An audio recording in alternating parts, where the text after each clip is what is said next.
Savvy Giving Gal podcast. I'm your host, Melissa Turilli-Smith, and I'm so glad you're here. This podcast is more than just conversations. It's a community. It's a space where we believe in the power of kindness, in lifting others up, and in creating real change through simple acts of giving. Today's guest is someone whose heart and story will absolutely move you. Audra Carrion is the host of the Carrion community and co-host of the Dear Chiefs podcast. She's a mom of four, a proud wife to a first responder, and a passionate advocate for helping first responder families not just get by, but thrive.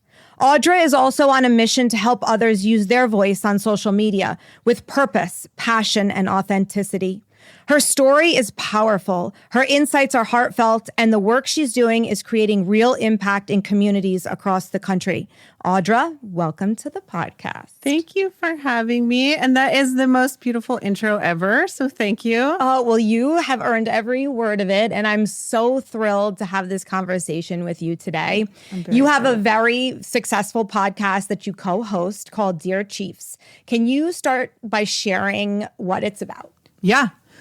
So 5 years ago, we were in the middle of COVID, as you know, and I had been communicating with a few other firewives. We were supposed to get together for a in-person convention, which obviously got blown up.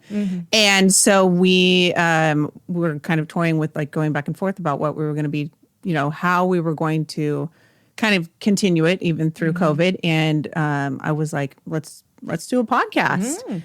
And my co-host, who I actually met online through Instagram, was like, okay. And the next day we were like, okay, let's go. Let's do it. Let's record.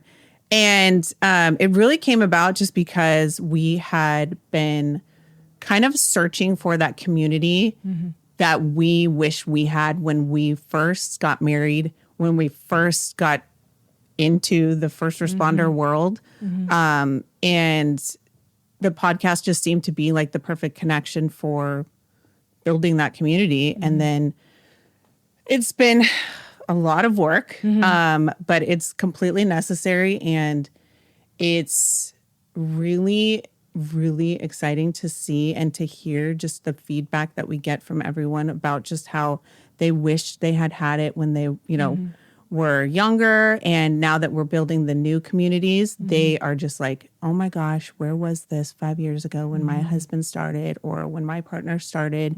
And it's really just about like how we have been left out of the discussion, really.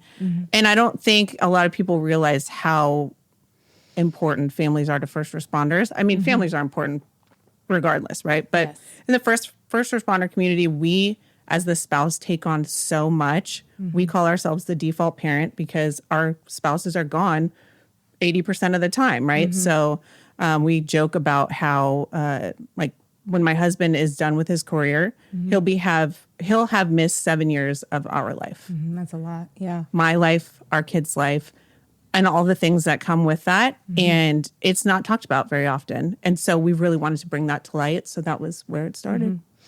I feel like you are so brave. You know, when I was first introduced to you, your platform really resonated with me because my husband is a surgeon. And when we first moved here and he was building a practice and I was having kids and you know, I didn't know most nights when he was coming home and I couldn't call him during the day. And it was difficult and it was lonely. And there really wasn't anyone or any platform back then for me to kind of share those emotions that I was feeling. And so for you to be so open and honest about what it's like to be a first responder wife is really such a blessing to all of these other women who maybe feel like they can't have a voice or don't know how to have a voice. Yeah. So can you talk about what it's like to be a first responder's wife?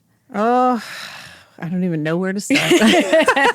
Well, you're not shy about it. No, I mean, it has been extremely difficult to be completely honest with you. And I think a lot of people share that. Like it's, no one tells you what to expect when you sign up for it. And there is just a lack of discussion about what the spouse is supposed to do.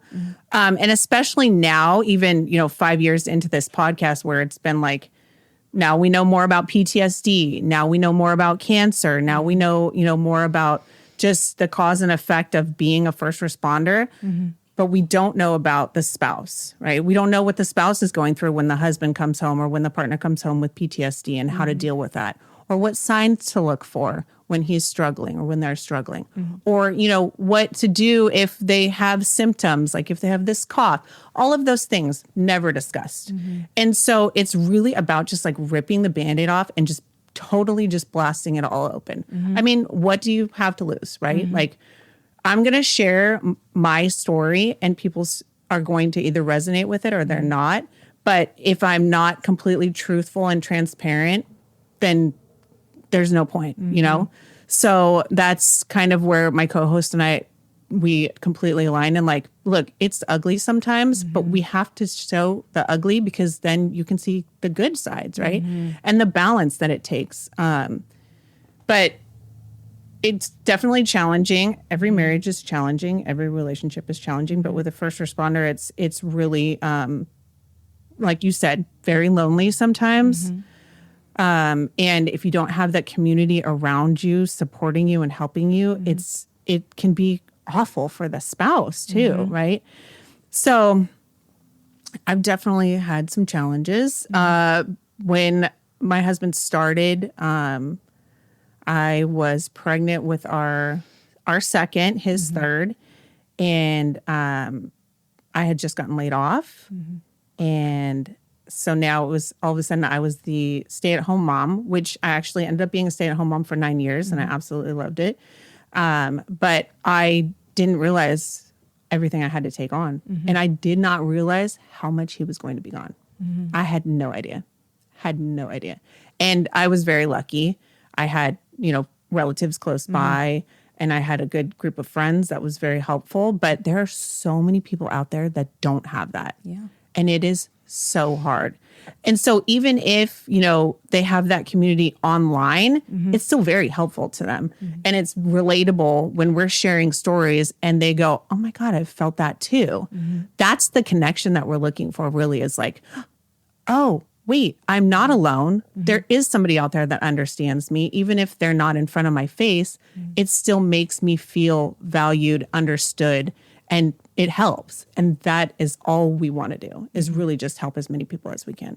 And you really are doing that by, starting this platform and giving these women a voice and becoming their friend online. And I feel like that is where people are going for a community these days. Yeah. I mean, I truly believe we should be part of our physical communities. But sometimes when you're busy at home as a stay-at-home mom, you can't physically be in a community. But if you can reach out to this community of women online, showing up authentically, saying it's okay to feel the way they feel, because I also think there's a lot of guilt that comes along with having these feelings when your husband is off, quote unquote, and he is saving lives, or my husband, you don't want to burden them with these emotions that you have. Can you talk about that invisible mental load that you carry as a first responder wife?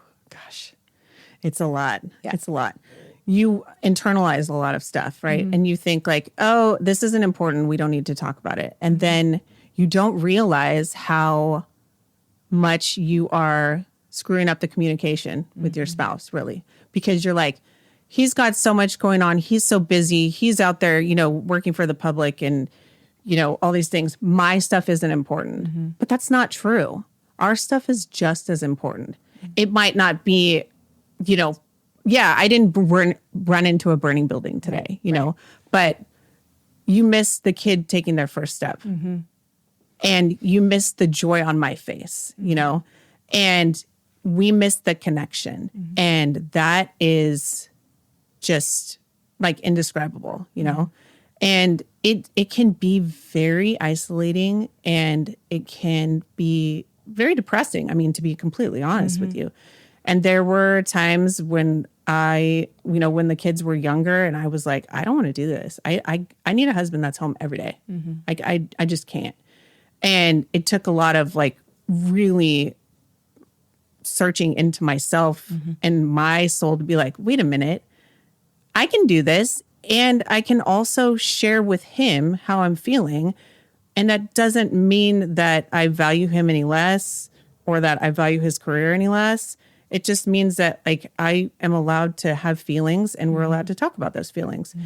And the thing with, I'm going to be really candid when I say this, the thing with the fire department and just maybe first responders in general, there's such a masculinity behind it where they're like, we don't talk about our feelings. We're not supposed to do that here, right?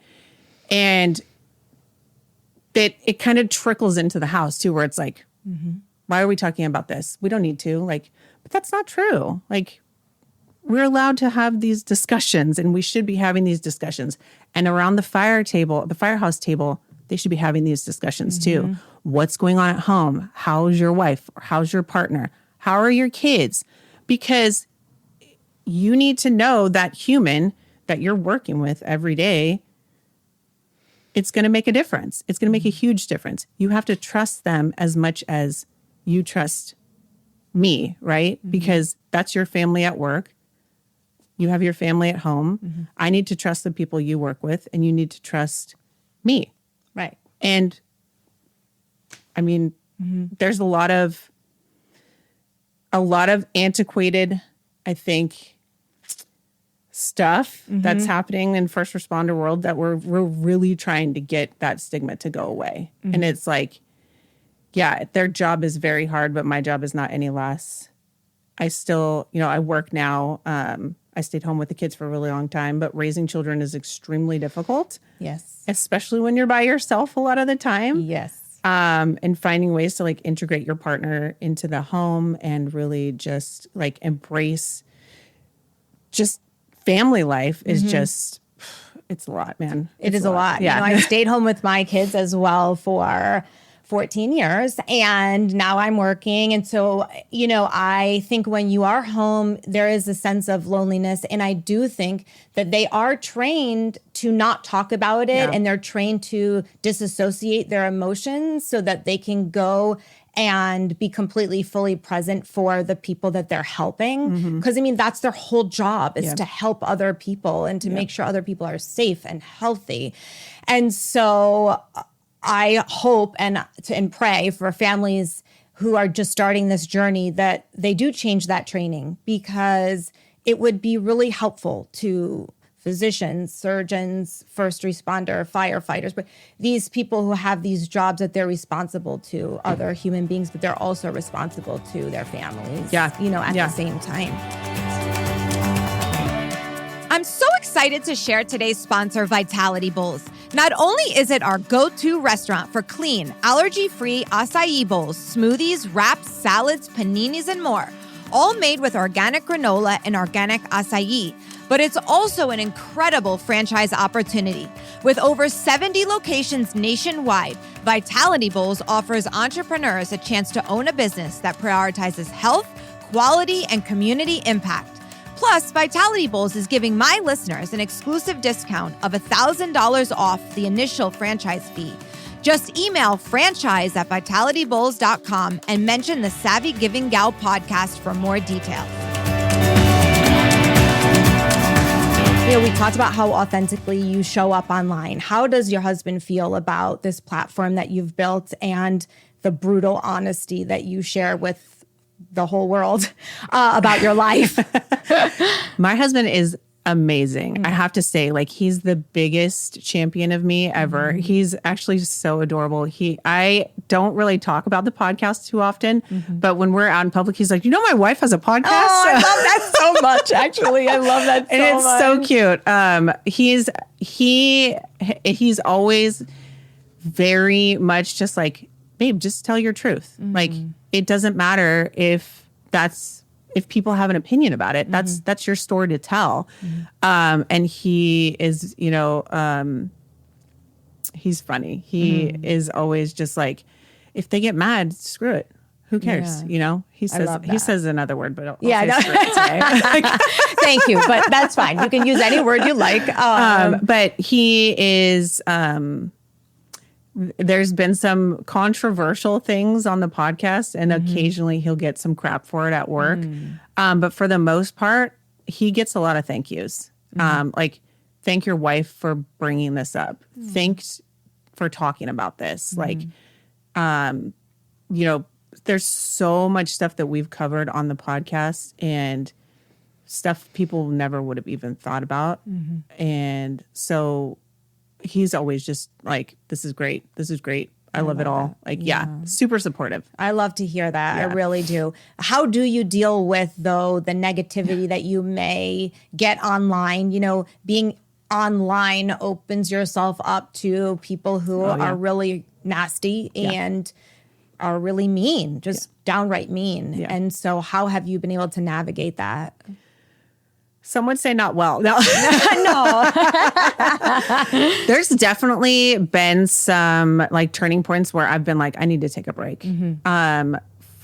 I'll give you an example. So in January, when all of the fires were going on in LA County, I was very, very open about my feelings towards the negativity that was happening online. There was a lot of, and I don't want to get into political garbage, but there was a lot of comments on some of our posts and reels that were very politically driven, and I was like, nope, we're not taking this. And like, I am very, very vocal about my opinions, and so I just had a real go viral, and there was, probably 100,000 comments, and some were awful. And we used to delete them and kind of move on. And then we're like, you know what, just let it go. Like, we're going to just let it go. But it does affect you. No matter, even if you say like, I'm just going to going to try to let it roll off my back. It still kind of sticks with you. So I am working on just really trying to let that go. I've been the last couple of months just kind of like, okay, I just need to like take a break for a minute. Okay, remember, this isn't really about me. This is about that other person. And we get a lot of, I think the biggest thing we hear all the time is like, oh, you're just a fire wife. Right? Or why do you call yourself a fire wife? People don't call themselves doctors' wives or pilots' wives. And I'm like, I'm pretty sure they do, actually. Whoever said that, they actually do. We actually do that. Yeah. So it's like, that would anger me as well. Yeah. And it's like, we say it all the time. Like, I call myself a fire wife to identify with other fire wives. That's right. Not to make it my identity. Right. Because I want other people to know what my husband does so that they can come into our community and feel safe. Right. I don't want to use it as like this weapon, like, oh, I'm cooler than you or whatever. Right. That's not what it's about. And so people, I think, like, have a hard time understanding the difference. And so it's really important for, I think, people to use anything that they can identify with. Right. Because it helps you find your community and it helps you find the people that are going to help you. Absolutely. So it's difficult sometimes. We take it day to day. Like, yeah, and you have to. In any business where you're exposing your family life, your deepest emotions, and trying to help other people. Yeah. You are open to criticism. Yeah. And other than taking a break for self-care, what other types of things do you do to take care of yourself being a fire wife? Oh gosh. This is the greatest outlet ever. This podcast has been literally like, I never thought I would get so much out of it myself. It's like my own therapy. So that is a huge part of my self-care. And then, I have lots of stuff. I'm just a very busy person. I work full time now. I work for a tech startup. So I do a lot. But I always make sure, I'm very good with boundaries. I'm very good at making sure I'm surrounded by people who I trust and who love me and support my husband and support my kids. The circle changes every once in a while. And you just have to kind of really just take everything as it comes and decide what to keep and decide what to let go. Yes. And that's That's it. That's the best I can do. I don't want to be a perfectionist. I don't, have like these grandeur, like ideas of life. I just go with the flow as much as possible. And I think in the last 5 years, I think a lot of people probably have changed their just ideas of life just because of COVID and everything. And I like it. I think this is going to sound insane, but COVID was probably the best thing that ever happened to us because it completely changed our perspectives. Like we slowed down. We really just like ensured that what we were doing like aligned with each other and with the kids and everything. And we just really like gained a lot of perspective on what we want our lives to look like. Yeah. I actually agree that COVID for my family as well was this amazing pause. I mean, I'm so obviously saddened by the people who were affected by COVID, but in my nuclear family, we were able to re-examine some of the travel sports. My husband was working 10-hour days and, all of that was very scary. And so he wasn't working as much. And it really gave us a chance to step back. And especially in a community where we have a lot of things, those things became less important and really trying to find these family values that we might have been missing a little bit before because we were on this hamster wheel. Really, we were able to evaluate those. So I think I never want COVID to happen again. No. What I would suggest to people is maybe just taking a pause in your life. Like you said, you took a break or a minute to reevaluate, I think that can be really helpful. Wouldn't it be great if like every 5 years you were forced to just pause and just like reevaluate and decide like, okay, what is not working for us anymore? Like that's, to me, I think we had been missing that for so long where it was like, this doesn't feel good. Why are we still doing it? And now we're at a place where we say that all the time to each other. It's like, do we want to keep doing this? No. Okay. Right. And we move on. You know? Right. It's great. Yeah. It kind of gave us permission to look at things and not look at how everyone else was going to see when you stop playing, sports or you stop doing whatever. And so I think now we're more comfortable saying, does this serve us? And if it doesn't, we're going to let it go. Feeling good inside and out is so important to me. And that's why I love shopping eCosmetics. They offer the best in beauty from all of the top brands with great prices, free shipping, and 100% satisfaction guaranteed. It's my go-to for everything beauty.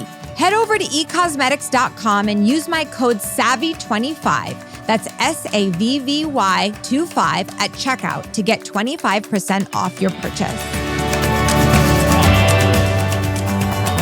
Hey, travel lovers, it's Melissa. Traveling with my family to explore new cultures brings me so much joy. And all business class travel can make it even better with their top-notch personalized service. Use promo code SAVVY, that's SAVVY, to get complimentary Black Car Airport transfers. All business class travel makes it easy to focus on what really matters, cherished memories. Visit allbusinessclass.com and start planning your next incredible journey.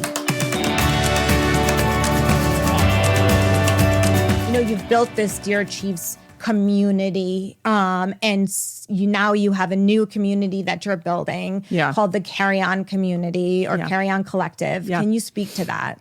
Yeah, so it used to be called Sandra Moms. And apparently there are some people who are very upset that I changed the name. Okay. Well, I'm so sorry to bring it up, but I had no idea. Okay. I had started Sandra Moms around the same time we started Dear Chiefs. Okay. It was COVID and we were all isolated. So I was like, let's just rip the Band-Aid and do it all we can. Yep.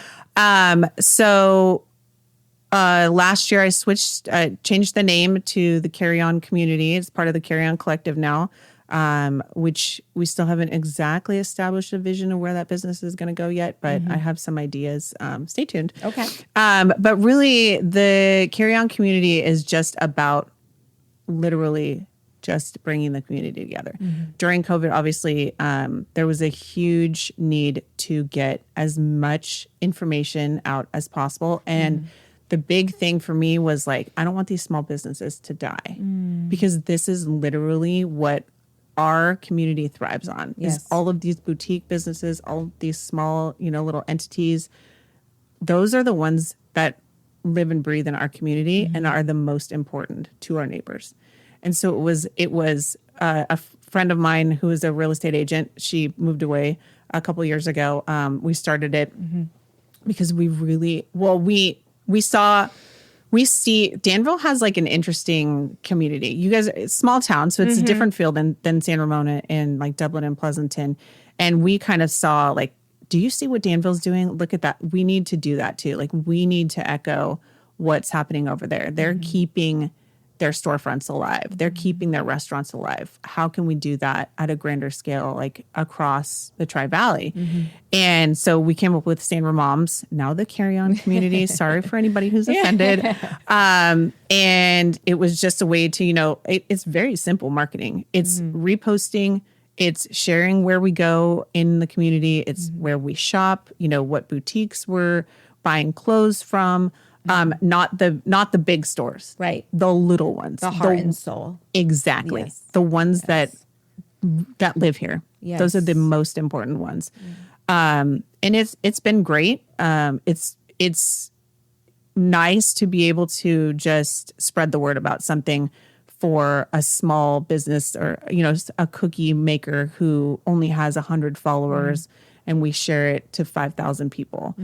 And, that boutique that's running their 20% off sale, we reshare it and that many more people see it. And it's just, showing people how much fun it is to live here. That's it. So, it's been really fun. I love it. Yeah. I really value the work you're doing because obviously this podcast is all about bringing community together and giving back to other people. And what you've done is you've really put that all in one platform where you show the importance of community and being part of your community, but really you're helping other people around you be the best that they can be and exposing them to other community members who may not have seen them or know what they do. Yeah. And you're making their life better. And I think, giving back starts like that. It starts small and then grows. And, I think what you're doing is just going to grow and multiply and you're just going to help more and more people. And these are the hearts and souls of our communities. Yeah. So I really admire that work as well because community is just something that brings people so much happiness and joy. Yeah. And our kids go to these businesses and our husbands and, friends. And this is where we congregate. And I mean, I could go on and on and on. Yeah. But it's really a beautiful thing that you have. Thank you. It's great. I mean, it's nothing is better than being like, where did you get those cookies from? Oh, let me post about them. Simple stuff where it's just like, oh yeah, I got this cupcake today from so-and-so who runs a little, boutique outside of her house that no one knows about. And we do it every day with sports, with school. It's like, who's bringing cookies today? Who's bringing, the cupcakes or, how can we fundraise for this? Why aren't you using local people? Why? Like there are so many amazing creatives in our community that deserve to be shown and they have been working their butts off. And there's no easier way to do it. So it's, Where do you think this passion for highlighting the lives of other people and putting yourself out there in such a way with Dear Chiefs that you're willing to expose your deepest fears and, all the things for others? Well, it's a very rare thing. I don't share everything. Well, that's good, I guess. I definitely have some boundaries about the things that I share online, especially like you won't see my kids' faces online. I'm very protective of them. Passion, I've lived here my entire life. I grew up in San Ramon. And I loved it so much, I apparently never left. And we raised our kids here. They go to the same school I went to. It's hard to say kind of why I feel such a need to share and be so vulnerable. I think if I, could tell anybody why, it would just be because I feel like the more we share and the more vulnerable we are, the more likely we are to be a better community and just to be just kinder to each other. Yeah. There's just so much nastiness, I think, surrounding us every day. It's like, if you are just real about yourself, why would people be nasty about it? There's always going to be a nasty person. Of course, don't get me wrong. But it's like, the more you share and the more authentic you are, it gives people kind of the right to also do that. Right. And then you're like, oh, wait, you're actually not a B. And I actually really like you. Like, what the heck? Yeah. Like, oh, this whole time I thought you were kind of horrible, but you're actually lovely. Yeah. Like, so I just think I'm very passionate about making people feel seen. And I think, especially nowadays, because we're online so much, it's so hard to know who's authentic and who's real. Yes. And so the more vulnerable you are online, I think it gives people kind of like the realization that it's okay and that they can probably do it too. And then when you see me in person, you can be like, oh yeah, hi, I recognize you from online. Like, and let's be friends and talk in human. Like, yeah, in person and really be friends. I love that so much. And I really do feel like you're such a light to so many people. And I really appreciate that about you. Hey friends, it's Melissa. I want to talk to you about something that has been life-changing for me, therapy. I've personally used therapy, and I can tell you firsthand how powerful it is to have someone in your corner guiding you through life's challenges. That's why I'm proud that today's sponsor is BetterHelp, an online therapy service that makes it easy to get the help you or your family needs from the comfort of your own home. Whether you're struggling with stress, anxiety, or just need someone to talk to, BetterHelp is here for you. And for listeners of the Savvy Giving Gal podcast, you'll get 10% off your first month of therapy when you use our link in the description. Take that step towards a healthier you because you're worth it. Visit betterhelp.com/savvy to get started today. Before we wrap up, I always ask my guests these 3 last questions. Okay. So first, what does it mean to you to be a community change maker? Oh my gosh. What does it mean? I mean, it's a huge blessing for me, to be completely honest. I have always been kind of outspoken. And so if I can help just one person, then I've done my job. That's it. We get so many messages a day on Dear Chiefs just saying like, thank you. You have no idea how much I value your content. You have no idea how much the things that you say resonate with me. And then on the community page too, it's like, thank you so much for sharing my stuff. It's that to me, if we can all just share and, that's the biggest blessing. It's just, that's all I can hope for is just help as much as I can, how I can. And I think that's a great message that if you could just change the life of one person every day, if you could touch their lives, if you could help them be better or happier, then that's a beautiful legacy to live and to leave, you know. Next, how has helping others impacted your own well-being? Oh, it's literally been life-changing for me. Like I said, it's like therapy for me. And because we talk to so many people on the podcast, it's been extremely eye-opening and actually very comforting to know that like the things that I went through, other people go through. And when they understand like the outcome was okay and that they're going to be okay, that's been amazing. Great feeling for me. Yeah. Yeah.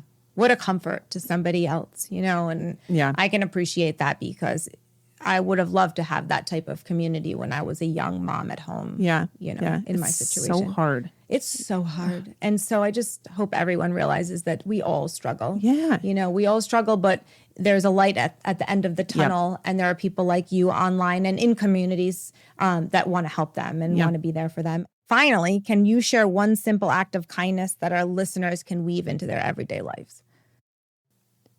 One simple act of kindness would be just this is going to sound crazy or maybe not, if you are buying something from someone that's local, just share it. If you have an Instagram or you have it on Facebook, just share where you bought it from.